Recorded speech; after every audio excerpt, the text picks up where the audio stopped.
take a look at some of the questions from last time, because they will be relevant for us today when we start talking about Marx. Marx and Hegel are very, very closely related. So first of all, the absolute spirit. What, according to Hegel, is an absolute spirit?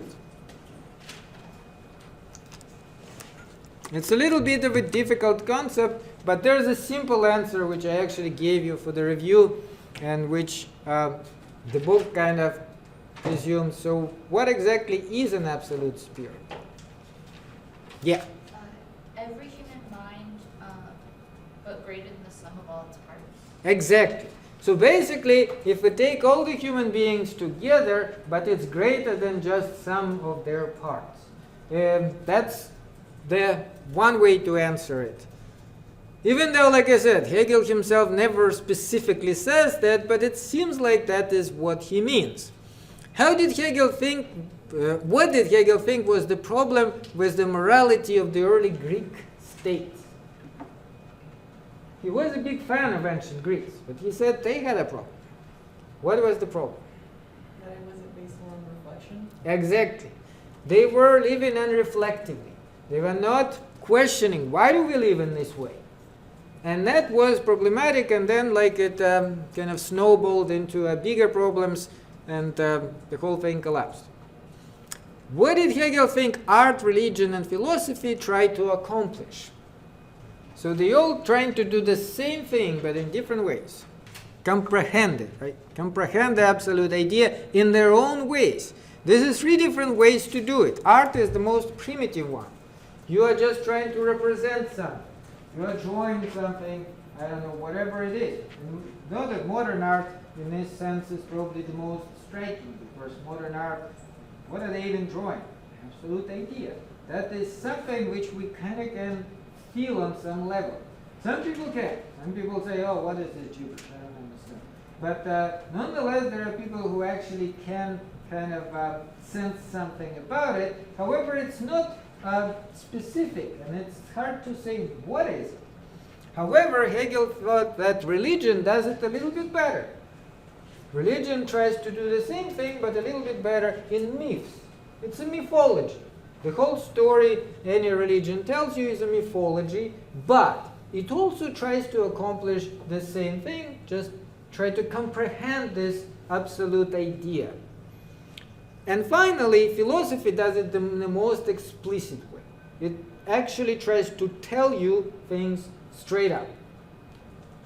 So from Hegel's point of view, that was the best way, and of course philosophy in that sense is the special, but nonetheless all 3 of them play their role. What is dialectic? That's the most important part of Hegel, and it will be important for us when we talk about Marx. So what exactly is dialectic? It's the way our ideas develop. How? What happens to an idea? If you have an idea, just even think about it without Hegel. What happens to it? Anything happens to it? Do you have the same idea forever and always like sure about it? No. There's another idea comes up which contradicts it. So that's the way ideas develop in conflict and contradiction. Conflicts and contradiction between ideas is normal process of their development. Right? You have an idea, different idea pops up. Maybe not your idea, but somebody else's idea. And then they are in conflict, and you have to resolve it somehow, get to some resolution, and then that continues forever and ever. But as a result, you had a better grasp of reality. And finally, what's the relation between history and spirit? That's an easy one. Can we get any lessons from it? Yeah, why? To not make the same mistakes. Exactly, and hopefully we do to some level. There is some sort of development happening, right? So, but spirit is the sum of all the humans. So can't you see that it is related to history very directly, in that history is about this spirit. When we talk about history, we talk about how human beings lived before, what happened to them, how they changed their ways of life, and so on. So history actually is a history of development of spirit. starting from the very, very first days and all the way to present day, and hopefully still continues. So they are closely related. Spirit develops in history, through history, you may even say. History is just basically story of the development of spirit. Okay, so now Marx. Marx, of course, there's so much, so many conversations about Marx. So many people, some people just hate Marx. Most people who hate Marx never read Marx and have no idea what exactly is Marx. They have some idea that Soviet Union and other socialist states were Marxist and they failed, so it's a failed ideology. That's how many people think. But nonetheless, Marx is actually indeed very important for all of us, in particular because if you continue with higher education, Marx will be almost everywhere. There's a good quote from Heilbronner who says, "We turn to Marx, therefore, not because he's infallible.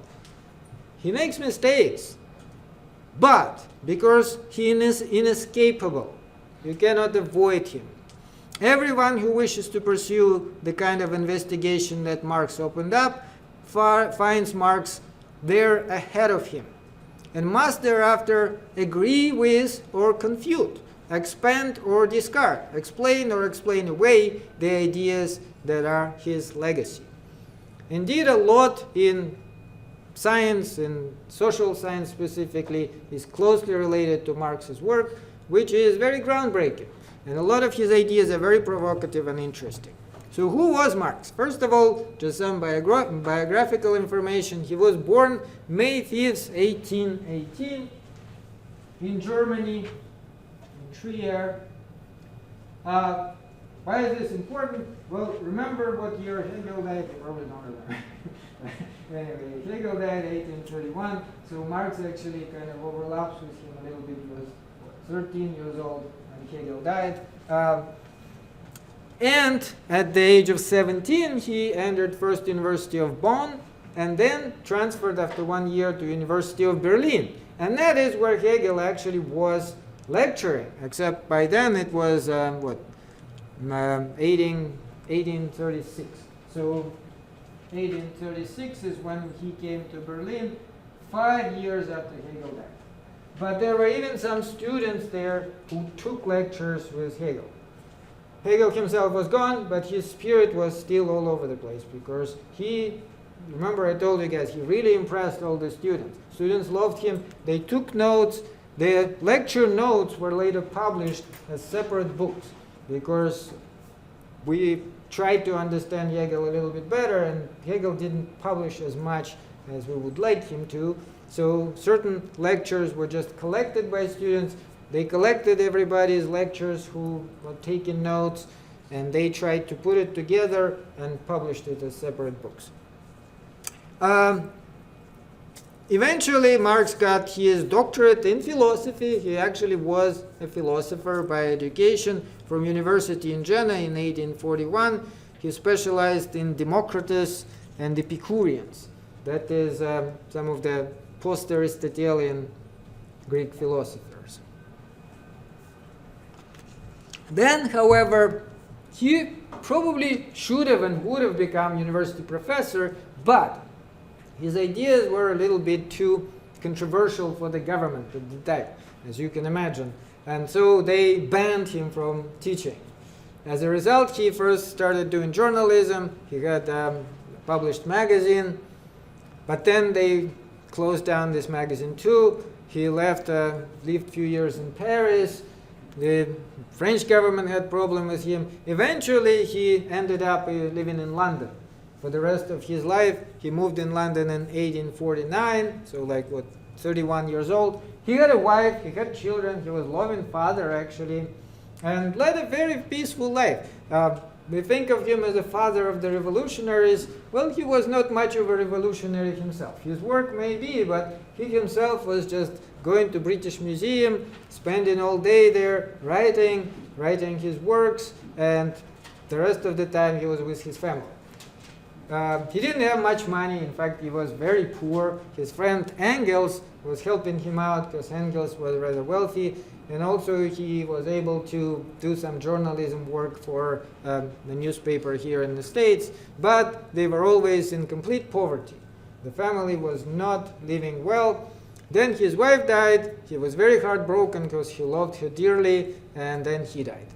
He died in 1883, so he was what, 65, something like 65 years old. Not a very old man. Nonetheless, his ideas, like I said, are very, very powerful and interesting. Today we will start talking about his early philosophy, and his early philosophy goes back to the University of Berlin, goes back to the time when he was there with other students, and actually they kind of split up into what was later called right wing and left wing, old Hegelians and young Hegelians. Old Hegelians were right wing, more conservative, and young Hegelians, so-called young Hegelians, Marx among them, were more left wing. They were more liberal, more revolutionary in their spirit. What was the disagreement? If you read Hegel himself, and part of the reason is Hegel also didn't want to be banned from being a professor. At the time it was real risk. So whatever he writes can be read in a variety of different ways. So depending on what you want to see there, you can see different things. The old Hegelians mostly saw his philosophy from a more traditional Christian point of view. And Hegel does talk a lot about God, how God is the most important thing. He never spells it out what exactly he means, so you kind of can read him in this way. But young Hegelians read him in a more progressive, revolutionary way, which can also be it can also be read in this way. And Marx was kind of like at the forefront of this. Now, one of the questions is about God. Like I said, what exactly is God for Hegel?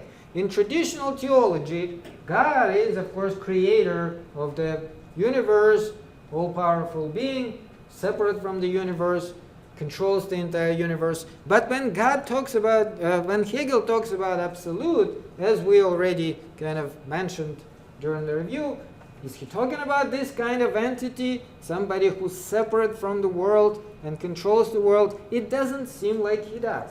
It seems like his absolute spirit, which is basically the same thing as God, is what? All the human beings.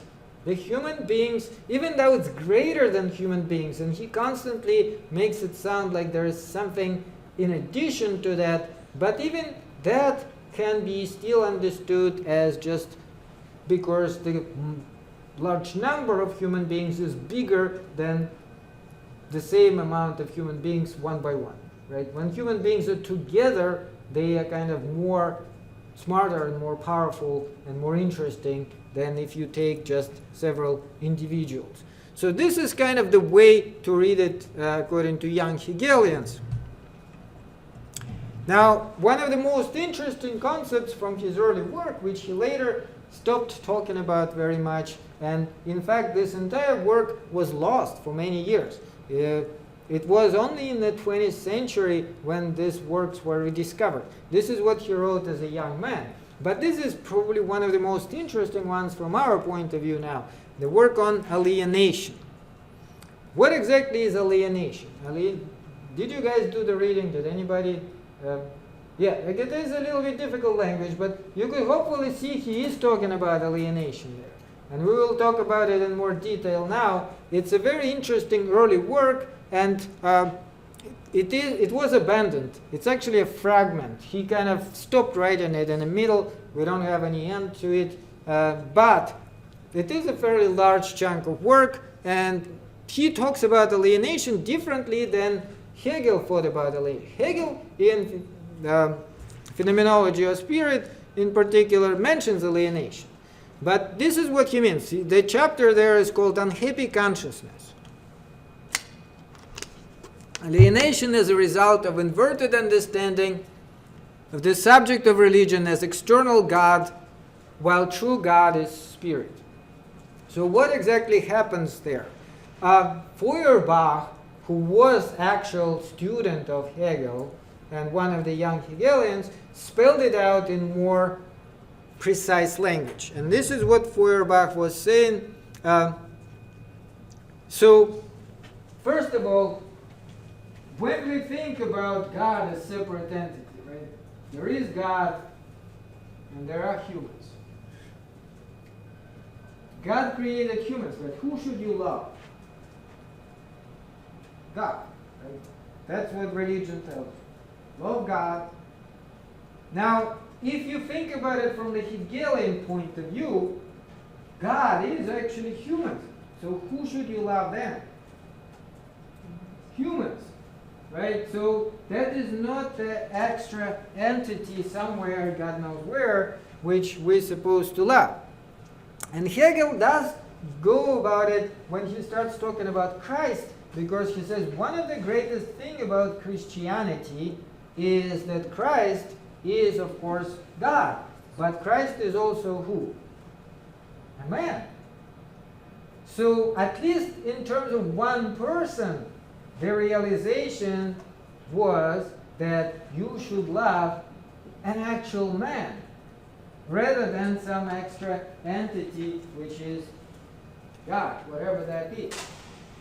And this is what began with Christianity, and you can look at Christianity from this point of view too, because if you actually read the Bible, the New Testament, it talks about that. It seems like Christ himself was talking about that. Isn't it? Christ tells you to love other men. If you read Old Testament, that's not there. In the Old Testament, it's like some sort of brutality after brutality. God is all powerful and constantly does some things like destroys the entire cities, punishes the entire peoples, but that's not Christianity. Christianity, actually, if you read the Bible, Christ tells you that if somebody hits you in the face, what should you do? Should you hit them, punch them back? Huh? Turn your other cheek. Exactly. Turn your other cheek. And if they take away your clothes, what should you do? Give them everything. So that is, of course, very different from the Old Testament, and this is also why so many people were very fascinated by these ideas, and Christianity picked up. But the way Hegel looks at it is from more kind of I guess, common sense point of view rather than religious point of view. He says that was a start. At the very least, we realized that God can be one human. But then next step would be to realize that God is all humans. Humans are God. So Feuerbach, when he started talking about, he wrote Essence of Christianity in 1841. That's 10 years after Hegel died. But there, he is very specific. He no longer tries to put it as a myth or something. He says it straight up. He says alienation is the belief in God. The very belief in God is the alienation. We have projected all our perfection and unlimited possibilities into transcendent supreme being in a great beyond, having us alienated from our own humanity. Instead of loving ourselves, we love some imaginary creature, which we don't even know if it exists. The value of Hegel's thought is not that it describes absolute that is over and above humanity, but that it reveals to us our human nature and humanity's achievements. So it is a sum of all people, and that is the only God there is, just the human beings. So if you don't love them, then you don't love God, because there's really nothing else. This is a quote from Enrich the Essence of Christianity. To enrich God, the human being must become poor. That God may be all, the human being must be nothing. Now, Feuerbach was a friend of Marx. They actually together were the young Hegelians, but later on there was a split between them. And Marx, however, was very fond of him, and he still was saying that the only way to understand the truth and reality is to go through the stream of fire, which in German is Feuerbach. Marx, along with young Hegelians, at first did enthusiastically embrace him. So this is the quote: "There is no other way to truth and freedom, but through a stream of fire, through Feuerbach. First you have to read the Feuerbach, and then you will understand how to go from there. However, he did disagree with him. He said, we have to go further than Feuerbach. Both Hegel and Feuerbach, the problem is the problem of interpretation, right? He says, well, understanding what is true God, what is humanity, how it's related. So how do you remove this alienation then? You just understand it correct. You interpret it that humans are in fact God and you are done. That's the way it should be done for Feuerbach and to Hegel. But Marx says that's not enough. Why is it not enough? Because there's a reason why we are projecting all our hopes on external entity which is God. There is a reason why we feel alienated. What exactly is this reason? Well, we have been oppressed. And that is the reason. So only action can resolve it. We have to change the way things are, and then alienation will fall away by itself. So it's not enough to just talk about it. And he says, religion itself, the famous quote, religion is a sign of the oppressed creature, the sentiment of the heartless world, the soul of the soulless conditions. It is the opium of the people. What do you think he means? What does opium does to you? You don't know? You're shaking your head. Anybody know? How about heroin? Yeah. I don't know, does it make you happy, distract you? Well, they can actually prescribe it, right? When do they prescribe opium or opioids? They call it opioids because they don't give you opium anymore in pure form, but they give you pills which actually are based on opium.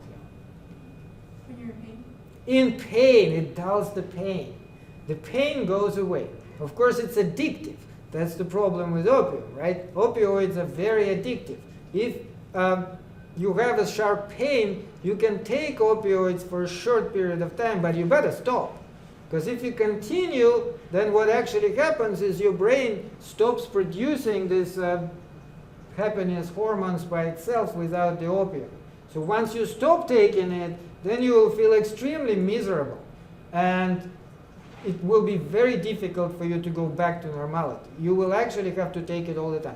Heroin, by the way, is also opioid. Heroin is just, they take opium and they make it more powerful kind of in a laboratory. That's what heroin is. And a lot of these drugs are like this. Not all of them are opioids, but many of them are opioids.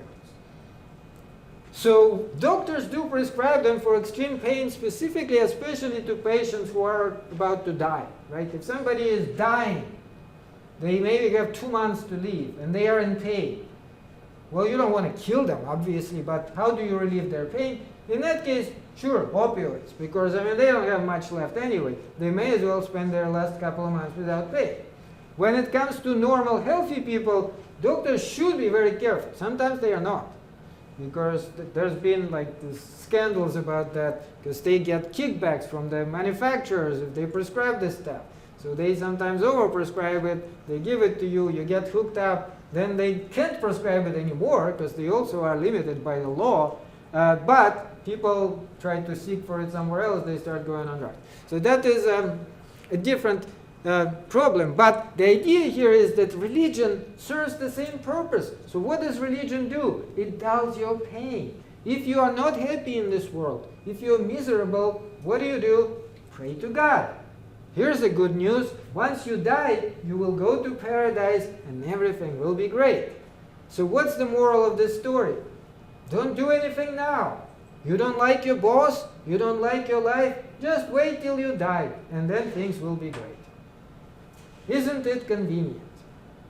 But who is it convenient for? For you? Not so much, but for people who actually have a good life at your expense.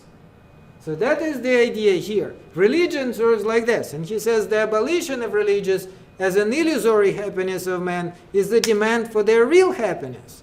The call to abandon their illusions about their condition is a call to abandon the condition which requires illusions. If we live a life when we are all self-fulfilled and happy, we're not going to need any religion. We only need it because we are miserable. Okay, so what should we do? We should take action. We cannot just talk about it. And this is one of his famous quotes. The philosophy has only interpreted the world in various ways. The point is to change it. So this is what he holds against Hegel and even Feuerbach. He says they are talking about it. It's not enough to talk about it. You have to do something. Okay. He says that in capitalism, even though we are praying to God, but God is not our real God. What is our real God in capitalism? Money. Money is the real God of capitalism. Feuerbach has been right. The problem is false religious consciousness. However, he incorrectly identified the idol itself. The idol is money. Here's another quote. Money is a jealous God of Israel, besides which no other God may exist. Money abases all gods of mankind and changes them into commodities. Money is the universal and self-sufficient value of all things. It has therefore deprived the whole world, both human world and nature, of their own proper value. Money is the alienated essence of man's work and existence. This essence dominates him and he worships it. So instead of God, the real God, here, money. Yes, money. Money is like this carrot, which is in front of you. You know, when they want donkey to walk, they take a stick and put a carrot on the stick and attach it to the donkey itself. Donkey sees the carrot and keeps on moving where they think carrot is. So that's the idea. Money just make you move in a correct direction, and that is how capitalism controls you. Now, back to alienation. What exactly is alienation? He addresses in those philosophic and economic and philosophic manuscripts of 1844, written when 1844, he himself was, how old was he? He was born in 18, so 26 years old. Still a very young man. Like I said, they were lost. In 1932, which is 50 years after he died, they were rediscovered. And they are very interesting. First of all, it's important to understand, and we'll talk about it more next time, Marx says himself that he turned Hegel upside down. He says Hegel was standing on his head. I put him back on his feet. Why? Because to Hegel, everything is an idea. Everything is spiritual.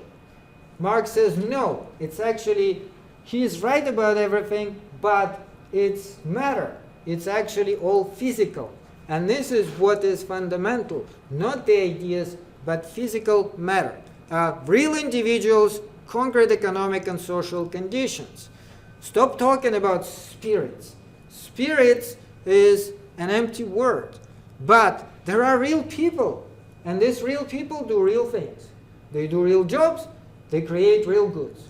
And this is what actually matters. Now, let's just start this whole subject with this question. Do any of you guys work? Are you happy at your work? Are you pleased with it? Everybody is happy? Like, what exactly makes you happy about your work? Other than the money? Leaving. Hmm? Leaving my shift. I'm sorry? Leaving my shift and getting to go home. Oh, okay. So That's the best part of the job is not to work anymore. Okay. Is anybody actually happy about it? Like, to be happy about your work is when you get up in the morning and you think, oh my God, so great, I have to go to work now. Okay, so is that, like in your case, is that how it is? You actually want to go there because this is such great people. How about what you do? Are you like happy about what you do? What exactly do you do? I cut fruit and vegetables in the back. Okay. So is this, like, are you happy with this part? Yeah, it's easy. Okay. Well, usually people don't enjoy their work, for the most part. But, depends on the occupation, right? Depends on what you do. I can tell you for myself, I actually love my work. In fact, I am one of those rare people who get up in the morning and thinks to myself, oh my God, I'm so lucky I have to go to work. And if I don't have to go to work, well, it's not like I'm miserable, but I feel like something's missing. Why? Because I actually love to be here. I love to talk to you guys, and I love to present philosophy. But very few people are like this, right? For the most part, people do their work why? Because of money. I'm going to get paid money, and when I pay money, I can actually spend them doing what I like. And many people think, okay, when I retire, that'll be the best time. I'll finally do absolutely nothing. But is it great to do absolutely nothing? No, it's actually very boring. And I can tell you this because, yeah, that's what I feel when I don't have to go to work. I still can read philosophy and do some other things, but this is not something you enjoy on yourself. Even if you have a lot of money, you want to do something. Like many people want to travel, which is great, right? But it is already something. You are doing something. You are traveling. You then have to plan how exactly do you get from place to place. What are you going to see? It can also get boring at some point. Let me tell you, if you're doing it for a long enough time, it's like, first of all, there's only so many places you can travel. Eventually, even if you find new places, they will look a lot like the places you traveled before. And even though it is fun, but at some point, anything, no matter how much fun it is, starts getting a little bit annoying. The better part about work is you can actually achieve more there, right? Like in terms of travel, what can you achieve? Just travel to more places. But in terms of work, you can actually achieve something. You can grow in terms of how well you do your work. Like in my case, I teach more classes now, more different types of classes than I did at the beginning. Like I actually have a new class I'll be teaching ethics, professional ethics, starting from fall semester and online over the summer. So I'm creating these new classes, figuring out how to do them. But for most part, this is not the case. Why do people then hate their jobs, and what is the difference? And this is where Marx actually is really onto something with his alienation. So what exactly is alienation? As long as man does not recognize himself as man, he says, and does not organize the world humanity, this common life appears as a form of alienation. Its subject, man, is being alienated from itself, from its true nature, from a true nature of man. So Marx actually thinks that we have a nature, although his definition of nature is somewhat different from Aristotle. He thinks our nature can actually change, and it also depends on all of us. Nonetheless, he thinks that there is a nature, and we, unlike other animals, have, first of all, some sense of meaning. We look at ourselves, right? We are self-conscious. We are thinking, who am I?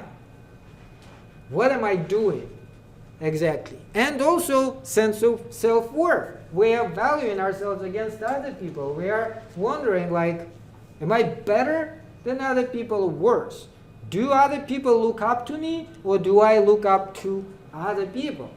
So it matters for us. It doesn't matter for cats and dogs and other animals. They are just going through their day, eating their food. They are not really evaluating what is it they are doing and why. But we do. We do it all the time. And so there may be a problem when we are not doing what we actually meant to do as human beings. And this is the problem. So to be human is to engage in productive work, and by doing so experience fulfillment that comes from free, spontaneous, and creative activity. That is what makes us who we are. Animals, even if they do something, right? Like beavers can build whatever it is on the river, but they're doing it by instinct, right? They are driven to do it. It's not like they're sitting there thinking, how about we build something? No, they just do whatever kind of is already is in their DNA or something. But we are not like that. We actually have a choice. We can decide what is it we do and why do we do that. And we do things all the time, right? So we can be productive in the sense that we can create things, And these things we can first of all use ourselves and also give or sell to other people so they could use them. And this is what is special about this. We take that matter, like a tree or a stone, and turn it into something. You can make a beautiful mug or, I don't know, a piece of furniture, right? And that is amazing because you are creating something out of nothing, basically. So this is where you can really be happy, but what makes us unhappy is that when this process is commercialized and turned into a conveyor belt. And that is actually where alienation happens. So there are two ways we interact with objects around us: production and consumption. And both of them are important. There is actually dialectical relation between them because what we produce is what other people consume. And what other people consume, produce, is what we consume, right? But what exactly, first of all, let's look at consumption. What exactly are we consuming? What are we consuming? In a capitalist society, we're consuming a lot of things, right? First of all, we're consuming food, of course, but different types of food. However, is this the only thing we are consuming? What else are we consuming? Fashion. What else? Music. Music. Media. Media. Yeah, we are consuming media. Lots of things. And specifically in America, we do have a problem, don't we? We are over-consuming. Right? I don't know about you guys, but like my closet is completely full. I have to blame most of it on my wife. But there is also my little fault, but she is definitely, like, there is this pleasure in buying stuff, and people buy it and put it in a closet and forget about it. And we all know how silly it is, but buying it just makes you feel good, right? But in the same time, then you have like full closet, and then you just take it to like what do they call it? This clothing store which takes your stuff. Yeah, and you just give it to them, and it's like, okay, I got rid of it now. But you see how silly it is. Isn't it silly? It's like the silliest thing. And in fact, there are hoarders, people who get it to the point where they can't even live anymore. And there was a program on one of the channels about hoarders. Like they go into their houses like completely packed with stuff. You can't even move around anymore. They keep even like old wrappings from something they bought years ago. This is insane. This is just plain insane. Especially given that the rest of the world is actually, for the most part, can't consume nearly as much, can't eat nearly as much as we do, and people there are starving and they don't have clothes to wear. And we have like tons and tons of everything. So that is the problem, right? And partly, who is to blame? The capitalism, because we actually, first of all, we are sold this stuff all the time. They are pushing it everywhere. If you go on anything like TikTok, half of these videos now are advertising product. Didn't you notice that? Even if it may seem not like they don't, but you look at the bottom and it says that actually is an advertisement for the product. They start talking about something, and then before you know it, it's like, oh, it is so great, you should buy it. And here's a link, very convenient, just click on it, and boom, you have it. So that is the huge problem that we overconsume. The other problem now, so why do you value things? How do we value certain things? What exactly should they cost? It seems like whatever you feel like you should be paying for it, that's what it should cost. But is this how it really is? No. So how do you typically understand what should something cost? Think about it. Like if somebody tells you, this is $1,000. Why would you say that that's not $1,000, it should be cheaper? Based on what? Quality. Based on quality? But in some cases, like what exactly is quality? Like some of the things they are selling, it's hard to say what it should cost. Typically, people actually just measure it against what others are paying, right?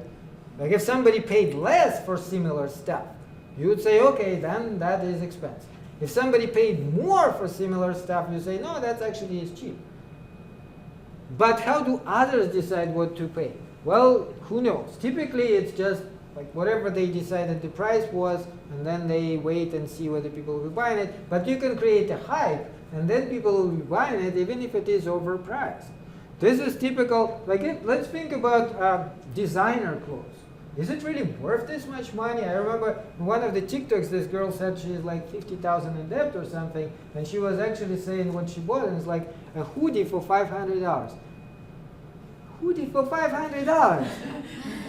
I mean, is it really worth it? Can anybody, like in their right mind, say that this is what the hoodie is worth? $500. I mean, can't you buy one for like $50? I'm pretty sure you can, and you can buy a very good one for $100, but $500. So why did she pay that? That's this expectation, right? Oh, but this is Gucci. Or something. Oh, this is Gucci. Okay then, it must have worth even more. You see the point? It's not that this is a good quality. I'm sure it is a decent quality. It's not a $500 quality. Nobody in their right mind would think it is, but people are buying it. And a lot of it is like, well, I have a Gucci now, right? Just to show off in front of others, like everybody knows Gucci is expensive. Well, this is Gucci. And by the way, mostly not the rich people do this. Rich people feel like, okay, I already have enough money, I don't have to show off. But somebody who's not rich, they want to show off. It's like they want to show they actually are rich. Anyway, so this is like shows to you how you can be manipulated, because where do you get this money? Well, she is in debt. Some people are maybe not in debt, but where do they get in money? Where do most of us get money? We work, right? You work your entire life to buy the $500 hoodie. How silly it is. So this is what Marx calls commodity fetishism. When commodities, the things become a fetish, an idol. This is a quote, he says, "It is only the determinate social relation of men themselves which there assumes for them the fantastic form of relation between things. For them, their only social movement takes the form of a movement of things which control them instead of being controlled by them." So what actually is valuable, what actually matters, is relation between people. But we get so confused about things and relation to things that we are misunderstanding this whole thing, what is going on there. And we're going after these things which not really making us happy, and instead neglecting the relation to people, which is what is important, which is what makes us happy. And we all know this, right? Like among the best things is to be with your family, to be with your friends. These kinds of things really makes you who you are and makes you happy. Is it making you happy to buy the $500 hoodie from Gucci? Well, only again maybe because other people will see you in that hoodie, and that will somehow affect your relation to them. You hoping in some positive way, even though it seems unlikely, doesn't it? So that's the problem. However, Marx really thinks that there is a reason for this. Do you see how things take place of men and control them in our society? Can you guys agree with that? Well, let's talk about it. Does somebody have any thoughts on the subject? We don't discuss enough in this class. I try to have discussions, but every time I say something, it seems like I'm the only one answering my own questions. I don't know, it's actually a recent phenomenon. I don't know, maybe after pandemic, because I've been teaching this class for 8 years. It wasn't like this before. But now it seems more and more like I'm the only one talking. So come on, what do you think? Can you see something like this? Or do you disagree? Do you think everything is just great? It is the way it should be.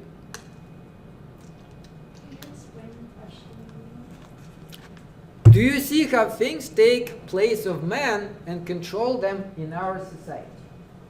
Right? Things, the immaterial things, control our lives.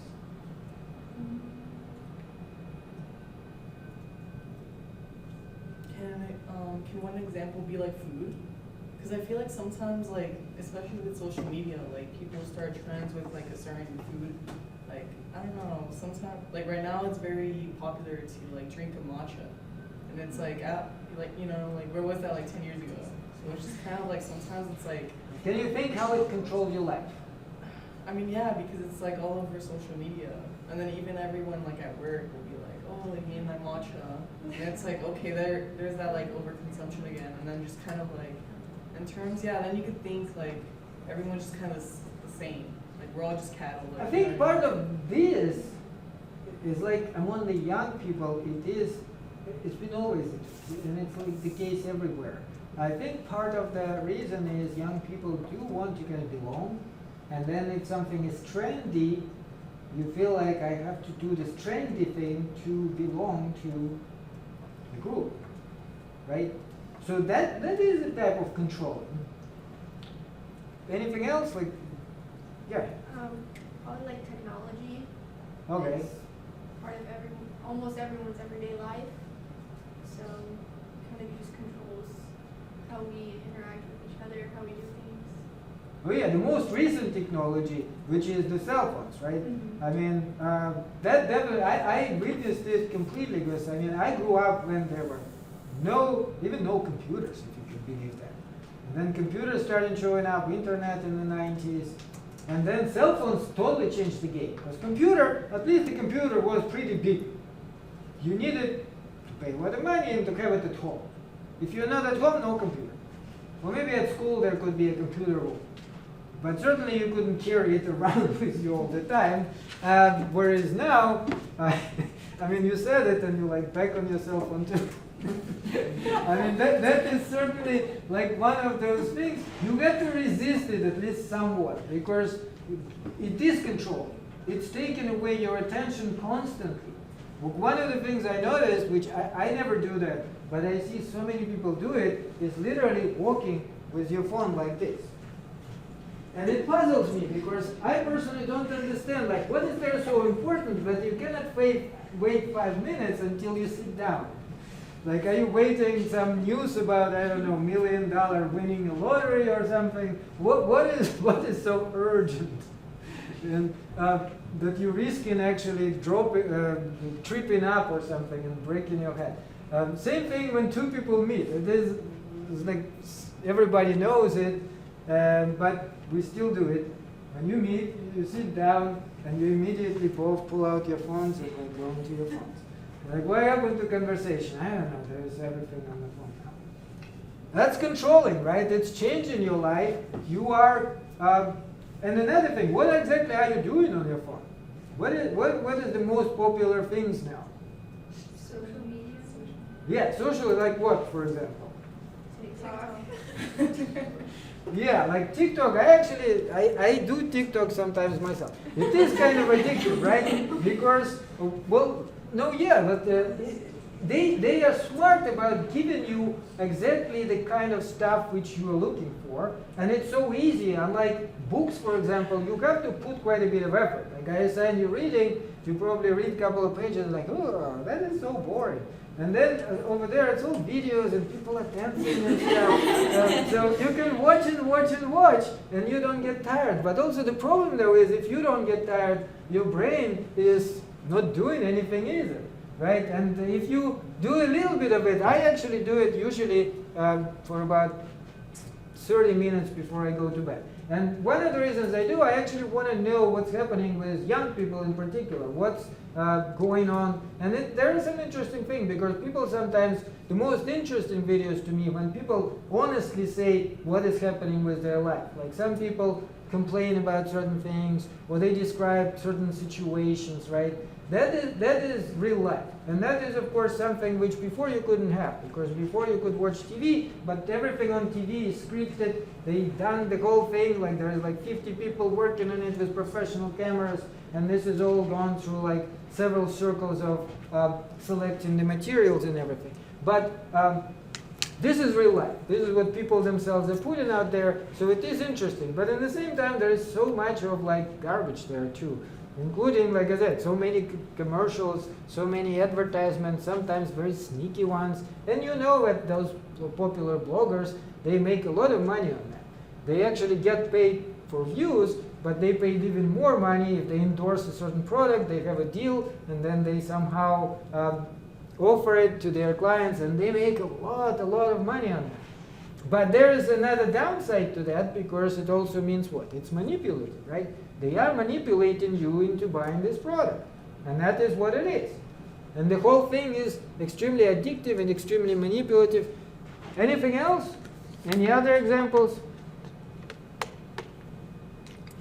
I'd say money, because nowadays you have to pay for everything, and if you're only focusing on money and how much you have to pay for stuff, you could keep yourself in a well-paying job that you hate, and it's controlling you because you need to pay all these things, but you're not doing anything that you actually like.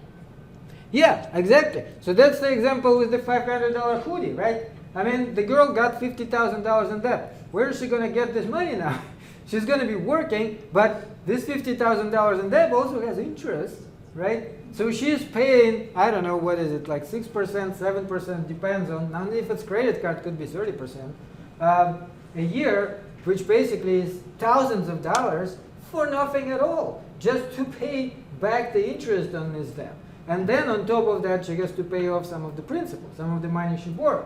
So for years, she'd be working, perhaps the job she hates, in order to repay the $500 hoodie, which she never even needed in the first place. And the whole system is revolved around it, right? They try to sell you all this product all the time. You resist it as much as you can, but sometimes you can't. And then you buy certain things which you overpay for, like certain brands, the car brands, when people buy cars, right? Like German cars, the Mercedes, the BMW, they are so much more expensive. What are you paying for? Like, what exactly is it you're paying? Are they really that much better? Not really. I mean, if you've been honest about it, I mean, there are a few gimmicks, like, I guess, and they're also less reliable than, for example, Japanese brands. But what people are paying for is, I'm driving BMW, right? So everybody, look at me, BMW, wow. That's what people are paying for. And then they also change car every like couple of years. And that is so expensive. And the dumbest thing you can do is take it back to the dealership so they buy it, which is the easiest way. But then they will, first of all, give you less than the car is worth, and then sell you another car and make profit on that car. And before you know it, you are like underwater. You owe like $50,000 on a car which actually is worth only 30. And then again pay interest on this whole amount. So the whole system is made up in this way, and then what actually happens is it affects the production, because they get you into the system. If you need money and you don't have much of a choice, you become like a robot in the system. And the worst part about the production system of capitalism is that it is this impersonal thing, because you have no control over things. This is what the reading was talking about. So the process of production. There's nothing better than do something with your own hands and to have the actual result, which you can then give to people and they would enjoy it. But this is not how it's mostly done, unless it's your own business, which is, by the way, why many people go into their own business, right? This is when you get control over what you do. But what's the downside of that? Is there a downside to having your own business? Other than the obvious thing, which to begin with you need money, right? But what's the other problem? You cannot get any customers. Huh? It's not a reliable thing. You can just not get customers. You can lose all this money. You can lose everything. I can tell you a story I personally know. I know a lady that actually was in Russia who sold her apartment and invested all this money in a restaurant. And guess what happened? She lost all this money. It's super easy. It's much easier than most people think. People sometimes, when they never tried any business, think, oh, if you just have a lot of money and invest it, you'll be making money. Oh no, that is not guaranteed at all. It's a lot of work, and you can easily lose all this money. And you can lose them so fast, you wouldn't even, like, you wouldn't even realize how it happened. So somebody else will make money on you. So that is a very risky thing, and for this reason most people don't want to deal with it, so they just kind of go and slave for somebody else. But what happens when you do that is, of course, you lose all control. Right? And that is what people hate about these types of jobs. Because you have a boss. And the boss tells you what to do. And not only that, but sometimes your boss is not a nice person. Right? And you still need to do it. Whatever they are telling you, because they are the boss. You have no control whatsoever. You don't decide what is it you produce. You don't decide who gets what you produce. In fact, you may not even produce anything.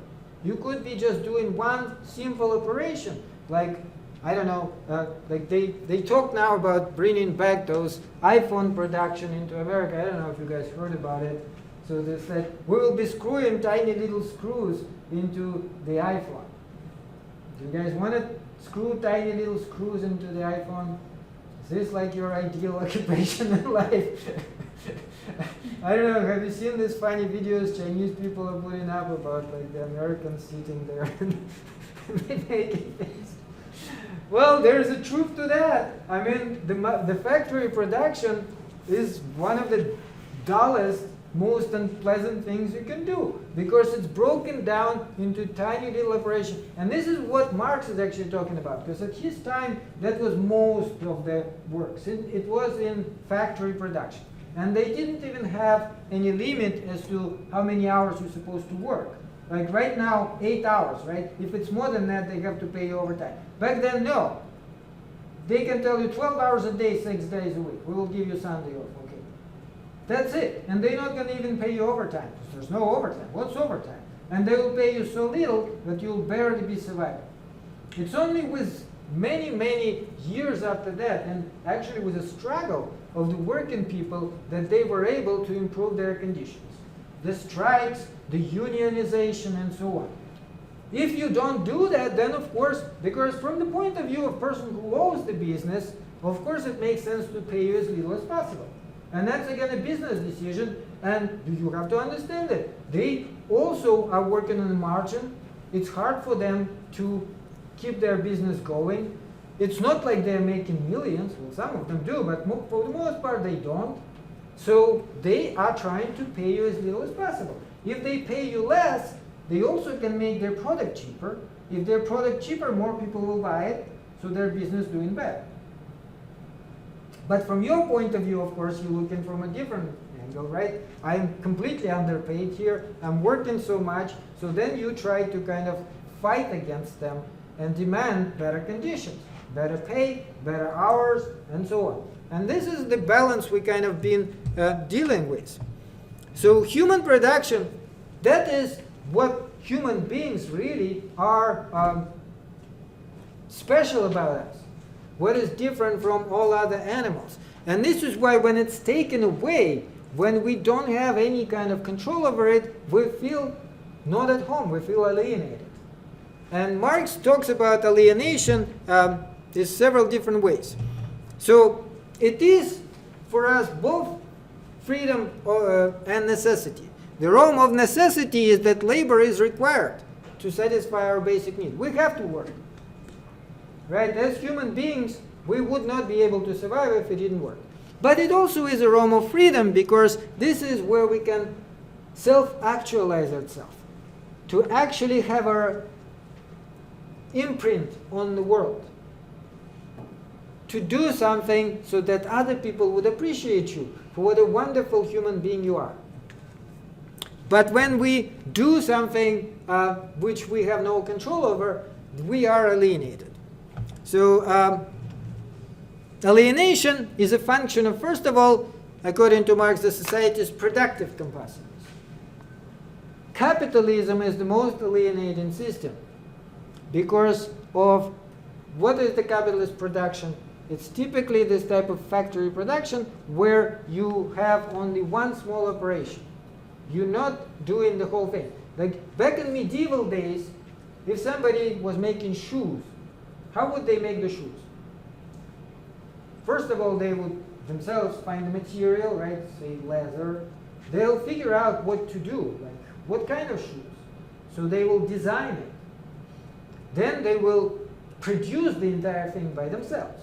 The same cobbler or whatever they call it would create the entire shoe, and then they would decide what to do with it. Like they could give it to their family, or they could sell it, and they decide how much sell it for. Is this the case under capitalist production? Not unless it's your own business, and very few people would have this kind of a business, right? What typically happens is you have a number of people working. Some of them are buying this leather or whatever. Other people then design what the shoe is supposed to be like. Then a bunch of other people actually creating the shoe. Some of them have one operation, the other person the other operation, third operation. But do they get this shoe to keep? Do they get it themselves? No. They immediately lose the shoe, and instead they are paid wages. They are paid per hour of their work. So this is what creates this alienation, especially under capitalism. So there is this 4 different ways, according to Marx, we get alienated. First of all, we are alienated from the product, from the result. We don't get the result of our labor. We never even see those shoes. Those shoes are made by the factory, and they are taken away in a lorry or something. We just paid wages, and that's it. We also are alienated from the activity because we have no control over the process itself. We don't decide what we will be making. We don't decide how we will be making. We have absolutely no control over this. The third way is from human nature. The whole thing is degrading. Human beings are supposed to be these creative creatures, not the robot which sits and just does this the entire day, right? So when you do this, you lose your self-esteem as a human being. You come home and you feel miserable even at home because you feel like you wasted your entire day just to get these wages and to get into this place, and then you have a few hours before you go to bed to enjoy your life. And everybody can kind of feel it. And finally, alienated from each other. How are we alienated from each other? Well, I don't know if you guys ever worked, but it's great when people get along there, but there is frequently competition. Then people look at each other and wondering, like, who gets to overtime? Who gets promoted? Why are they getting promoted and not me? So there can be a lot of friction because of that. And that is also, of course, alienating, because then you see other people as enemies rather than as friends. So this is, according to early Marx work, at the core of capitalism. Capitalism cannot exist without this stuff. This is fundamental to capitalist production because this is a factory-type production. Division of labor. What exactly is division of labor? Well, this is something which Adam Smith was writing about in late 18th century, the famous Wealth of Nations book. I don't know if you've ever heard of it. This is a core of Western economics. And it starts with that very simple example how several people, if each one of them does just one small operation, can create something. He talks about pins there, but you can take anything you want, shoes, tables, whatever. They will create it much faster and much cheaper. So rather than one person creating the entire product, you have 10 people, one of them like does this all day, the other one does this all day, the third one does this all day, and then they create a lot of product very quickly. But because of this, each one of them feels alienated. So that would be the problem of alienation. Capitalist division of labor by itself is dehumanizing. And by the way, interesting thing is, how can you get out of it? We will talk about his ideas about communism and so on next time. But just as an interesting example, when socialism and Marxism was introduced in Eastern Europe, what was their means of production? How did they produce things? Factory, in exactly the same way. So actually, if you read Marx, Marx would say that is still capitalism. So what's the difference between capitalism and socialism? Well, the fundamental difference really would be you have to get rid of division of labor.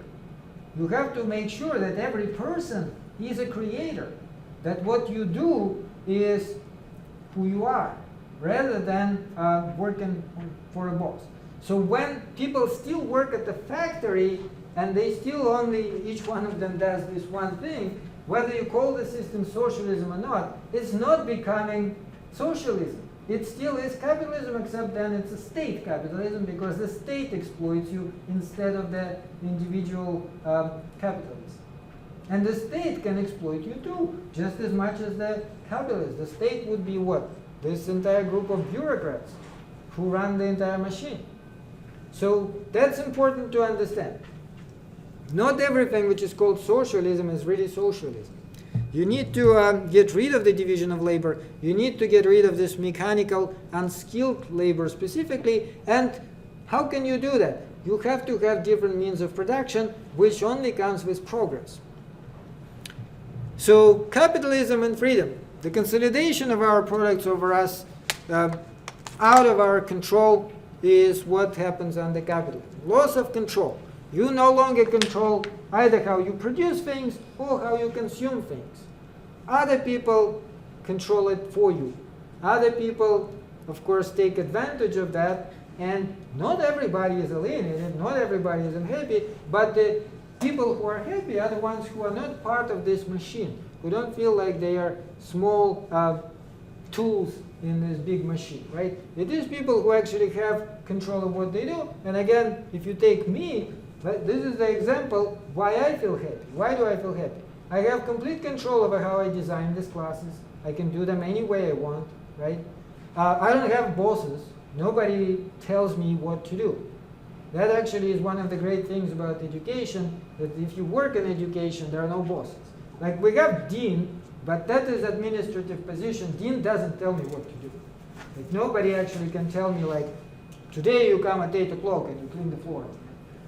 That doesn't work this way, right? We decide what classes I will be teaching and others will be teaching. I have input on that. I can tell them I don't want to teach this class, or I don't want to teach it at this time, and so on. And that is, this flexibility, this control makes it great, right? Because then you feel like you're actually doing something yourself rather than you've been told what to do. But that takes many, many years of education, because that is not as simple as just anybody can like come and be a professor. However, education is great. One of the reasons education is great is this. The more education you have, the more your capacity to have this kind of control. If you don't have any education and you go to get a job, the only job you really will be getting is this kind of manual labor when the boss will be yelling at you every 5 minutes and telling you what to do. Right? You guys know. And then you will also be paid less. So that is the thing about capitalism, and that is the thing to realize. If you want to be happy, you have to get control of your life. You actually have to make sure that you're in a position when you decide what you are doing and how you are doing it. The solution is not to do nothing. That is a horrible idea. To have a lot of money, like winning the lottery, ironically enough, is probably one of the worst things which can happen to a human being. Why? Because you have this shit ton of money, you no longer need money, but what do you want? What do you want in life? That didn't change. It's not like now you suddenly have some great way to live. Not at all. In fact, most people who win lottery are very unhappy. The only happy ones are, and this is actual study, the happy ones are the ones who did not change anything in their life, put this money in the bank, continue going to work if they like their work, and do everything exactly like before. They paid off their mortgage maybe, bought a nicer car, and that's it. If you start changing your life completely and spending money like there's no tomorrow, then what will probably happen is you run out of this money within a few years, and then you'll be double miserable. Because now you know how it was with the money, but you no longer even have it. So that is the essence of the early Marx. So what's the solution? Marx thinks that actually the solution is not to pay workers more. Just to pay workers more is simply make them for better paid slaves. This is a quote that increase in wages would be nothing but better payment for the slave would not conquer either for the worker or for the labor that human status and dignity.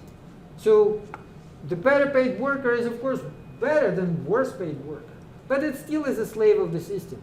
It still works for the system and does what others want them to do. So that is something to be overcome.